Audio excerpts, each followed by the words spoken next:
Hey y'all, it's Jeremy Osterberger. We're here at the Gulf Coast Industry Forum, hosted by the Economic Alliance Houston Port Region.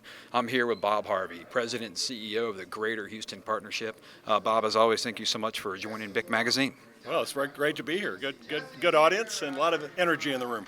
Lots of energy, Bob, and you bring a good bit of it. So thank you for being on with us. So, Bob, on the panel here, we just got off stage. We talked about growth and opportunity and how it relates to infrastructure demand. Is Houston keeping up with the infrastructure demand, Bob? You know, we're probably not keeping up on infrastructure. Part of that is we're growing at such a rate, but we're growing throughout the whole region, so that creates a lot of infrastructure pressure, right? It creates need for roads and connectivity, and it's hard to keep up. It would be hard under the best of circumstances. It's probably made a bit harder when sometimes our regional leadership doesn't all get aligned behind these efforts, but we're making progress. A lot of dollars are being spent, but are we keeping up? I'd have to say probably not. Okay. So, Bob, talk about that impact even further. And we talk about Houston being such a place for the energy demand, the energy hub of the world, really. When we talk about this energy transition, energy expansion, what are your thoughts and comments about how do we continue to be this energy leader, but also navigate this demand for green energy? Yeah. You know, I find the energy transition issue to be probably the most exciting thing out there today for Houston, and I see it as very positive. Some people don't see it in that light. Energy transition for me means Houston assuming a leadership role globally in both supplying the energy, which is what we've always been good at, but also achieving this low carbon objective. And I totally buy into the need that we need to reduce the carbon intensity on the planet, but we have to do both. We have to maintain the energy supply. In fact, energy demand is growing all the time. So we always say energy abundance and low carbon. And it's not a trade-off. It's a dual challenge that we have to succeed at.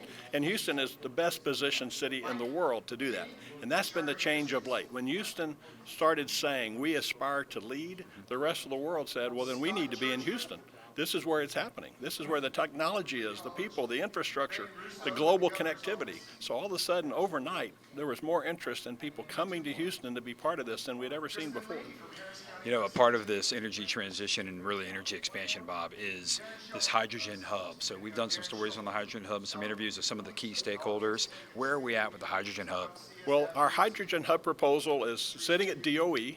We've made it now. We're among the finalists. We should hear, I would think, in the next 2 to 4 weeks as to whether we'll be one of the designated hydrogen hubs. And of course, that will come with literally billions of dollars. So it's very important. I think we have the best proposal, bar none, in the country for a hydrogen hub, building on the fact that we have all this incredible infrastructure. We already have a large hydrogen industry here with a lot of infrastructure. How do we turn it towards clean hydrogen? So I think we'll hear quickly.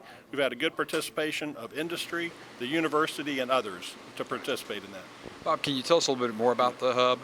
What else would be would be a part of the hydrogen hub? In other words, who are some of the key stakeholders, and what does it look like? You know what I mean? I think for some folks, it's a thought, it's an abstract, right? Does that make sense? You know, how do we define that for folks maybe watching this interview? Well, the first thing we're going to do is we produce a lot of hydrogen today, but we produce it in a fashion that produces a lot of CO2. So by capturing that CO2 and sequestering it, we're going to take our traditional hydrogen business and turn it into a clean hydrogen business.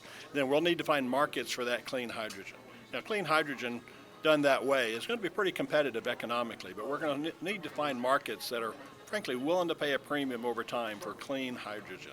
Over time, we'll go even further and use renewable power to produce that hydrogen. That's a bit more expensive. We'll have to find markets for that more expensive clean hydrogen.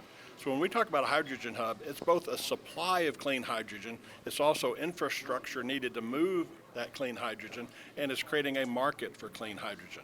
Example would be long-haul trucking. Long-haul trucking is a great application for hydrogen. It's really too expensive.